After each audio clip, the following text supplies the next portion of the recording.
Welcome back to Car Chat TV. My name is Oliver, and in today's episode, it's going to be an absolute banger. Oi. Just getting a bit of a weave in, warming the wheels up, ready for the track. He's going to put a thumb in every now and again. Oh, pardon you. So I'm not sure about these. You can actually sort of finger the seat in front. Everybody get up.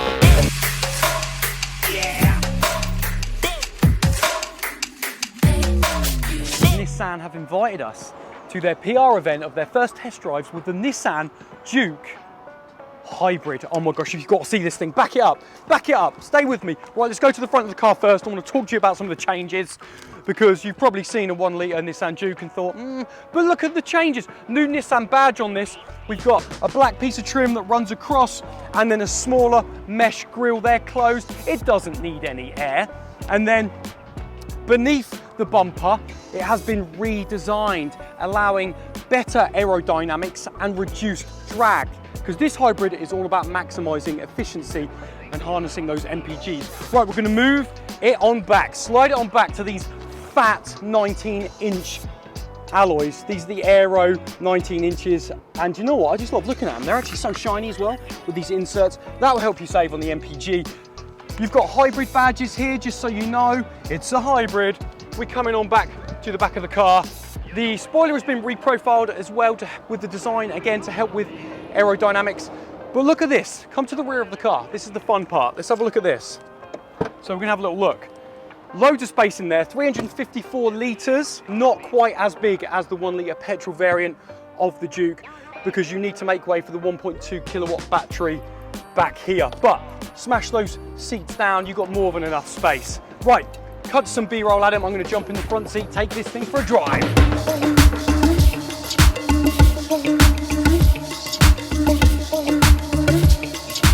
Talk some stats. We've got a 1.6 petrol 4-cylinder engine, which is 94 brake horsepower, an electric motor of 49 brake horsepower, which equates to 36 kilowatts, and an electric motor that always starts the Juke up, the Juke HYBRID, in electric mode. So default, it always starts on electric mode, really quiet. It has got an augmented noise that you will hear, and that's just for pedestrians. Now we've got a map, I might give it some beans here. We've got a map that's going to take us around Milton Keynes, because this car was built and designed for these roundabouts and these roads. Specifically, they said in the presentation, didn't they, Adam, that those roundabouts, that's what they did it for. He's going to put a thumb in every now and again. Oh, pardon you. So it's going to be very interesting to see. I've got an energy flow meter, which they said have on, because with some hybrids, you can feel the internal combustion engine kick in, and it can be a bit jolty. Now the battery is 1.2 kilowatts. So it's not the biggest battery in the world, but it can store and harvest the energy. Whoa, can you feel that? I just lifted off then, I got the e-pedal on, and I can see the energy flow meter charge. That's really, really cool, because I was at 2 bars on my battery, I'm up 5 out of 6 now. So that has really charged the battery up, just using this e-pedal. Got to make sure I'm going the right way. Good, right, it's going right out of here. Steering is really light at the moment, because I've got different D modes. Obviously the D stands for drive, get your mind out the gutter. Suspension setup feels great, and in the presentation they said they tweaked a few bits on the dampers and the driving setup to get the ride experience a little bit smoother and a little bit more subtle, and I definitely feel that adds. Talk about the suspension back there, because I'm feeling a nice ride. Okay. So the suspension back here is quite smooth actually. To be honest, I normally review the backs of cars, which is an interesting job title, but it's a smooth ride, I will say that. It's quite seamless in the power delivery. It's not too powerful, it's not too like jolting when you lift off the power in the EV mode. But what I would say is the back seats, my review, here we go. It's a bit smaller than I thought, because from the outside you see the Juke as like a fairly medium-sized car, but actually, let me show you the tripod, and my knees are touching the seat, and these bits are quite shiny, so I'm not sure about these. You can actually sort of finger the seat in front, but the seats are comfortable, I'll give you that. Nice and comfy, nice soft materials on the inside. Small little negative would be how sort of small the windows are here. they can feel a little bit claustrophobic because your face is looking straight at a sort of bit of plastic instead of the window. But apart from that, I would say it's a comfortable ride.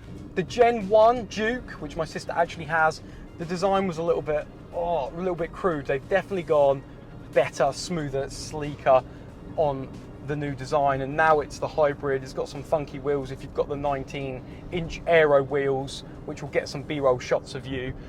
And it doesn't use a clutch or a torque converter. It's a smart multimodal gearbox, which is derived from Formula One tech. So basically, there's 4 gears from the internal combustion engine, and there's 2 gears from the electric motor. And what happens is they talk to each other. It's algorithms decide what gears you need to be in. The gears can work together or independently.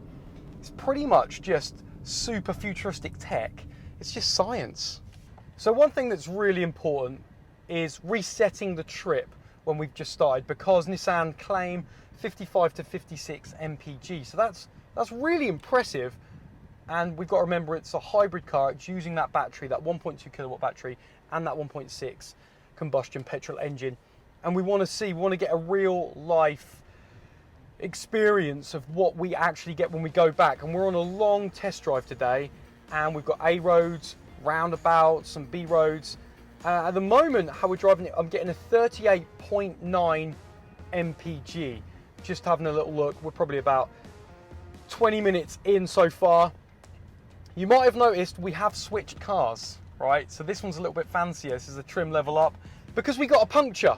We literally, we got a puncture. I think we're in the, not that it matters, we're in the 17-inch alloys. Sometimes when you're driving along and you get the tyre pressure monitor pop up, you think, oh, you don't think anything of it. This time, me and Adam were like, do you know what? Let's pull over and just double check. Pulled over. It was like some sort of snake, some boa constrictor. I was like, what is that noise? It was the wheel. So it went flat. Okay, so one thing we should mention is, some of you might be saying, well, why would I want the hybrid over the 1 litre petrol normal Juke? Well, the answer to that question is, this is more performance, so it's faster, it's got more grunt, and it's better at efficiency, so you can get more MPG as well. I know it's mad, it's crazy. It's because it's got this hybrid technology, it's got that battery that works, lower speeds, you've got an EV mode, we've spoke about all of this, and do you know what? It is a little bit more money, but I've done the calculations. If you look at getting the car on PCP through Nissan, £404 per month, and £12 less, it's £12 more, sorry, than a 1 litre variant without the hybrid. So £12 a month more you're going to be paying per month for this car. But think about the savings on fuel that you will make. You'll make your money back tenfold on the 55 to 56 mpg that they say. So if you're thinking about it going, yeah, no, do you know what? I'm not ready for hybrid or electrification. I'm going to stick to my 1 litre Juke and not go for the hybrid. Then you're sort of missing a bit of a trick, because this will save you money.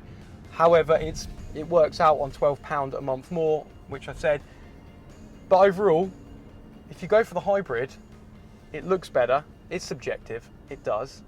And you can be better, more money in your pocket.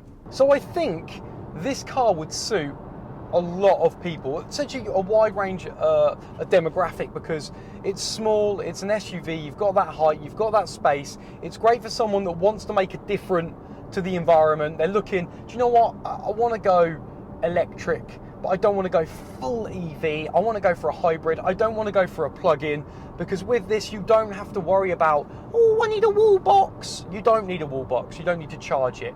It literally, the engine, the 1.6 petrol engine will charge up the 1.2 kilowatt engine, and it does it really quick. That's one thing I've noticed, because when you've got it on the energy flow meter, you will see that charge up. You've got 6 little bars in your battery. It goes down, it goes up, how you are driving, your behavior. Okay, fun to drive aspect. I've got some B roads here. I've got it in sport mode, and I'm just literally having some fun, because on the presentation they said it's fun to drive. And do you know what? It is fun. It does put a smile on your face. These bay roads are great. The car is small and compact, so I don't feel too scared. It gives me some confidence. I've gone around that corner. The handling's really good. In sport, it just stiffens up a little bit, got a little bit of feedback through the wheel. And if you want it a little bit lighter, obviously you've got those other modes to take it down, but it's just eating up the road. Suspension's great as well. Feels really good. Not too soft, not too firm, just nice balance. So let's talk about the interior. Now this one is actually a little bit of a plusher one. I think this is the Techno or the Techno Plus. End connector is the entry-level hybrid option you can get. We've tried the magnetic blue, but inside this one the seats are super comfortable. I'm not thinking about, oh, I've got a bad back. My hiney feels good. I've got Alcantara with the gorgeous white stitching on the side panels here. There's holes in the seats, and there's got this these Bose speakers on the headrest with a flash of orange, just adds another dynamic, a little bit sporty. And then you've got it up here on this dash over with your glove box over there. Gloss black inside, I really like it. Some people say you see fingerprints, and some people say it scratches easy. It does. You do need to clean the gloss black trim. But do you know what? Overall, I'm pretty impressed with the interior inside. Everything feels pretty tight and well put together. Even around the center console, there's Alcantara suede, and it gives a little bit of a more plusher feel. Only negative I would have is I would love to see now in 2022, brand new car here, full digital dash. So I've got a 7-inch digital dash display on the Energy Flow at the moment, but the dial is analog, and also the power gauge is analog where the rev meter would be. But I would love to see that fully digitized. I think that's fair to say. You'll have to let me know in the comments. Do you love a full digital dash? I do. We're going to do a trip check because we reset the trip at the start to really get a real feel of what MPG we're doing. We've been in the car for an hour and a half now, so let's have a little look and see what I'm doing. So okay, 42.3 MPG. That is not bad, is it? Come on, are you impressed already? So that has been our episode on the brand new Nissan Juke Hybrid. This car has been great. Big shout out to Nissan PR for the invite. What would you rather get? I think it's beeping at me. What would you rather get? What have we done in this episode? We spoke about competition. We've showed you all the great features. It's got great MPG. The ride is great. It's got that oomph. It's pretty impressive, this car. And I think if we're being honest, it's a bit of a looker too. I think anyone that test drives this definitely going to answer that question. Should I go hybrid? It looks that way. As always, if you've liked our episode, throw me a like, get yourself subbed, and I'll see you on the next one.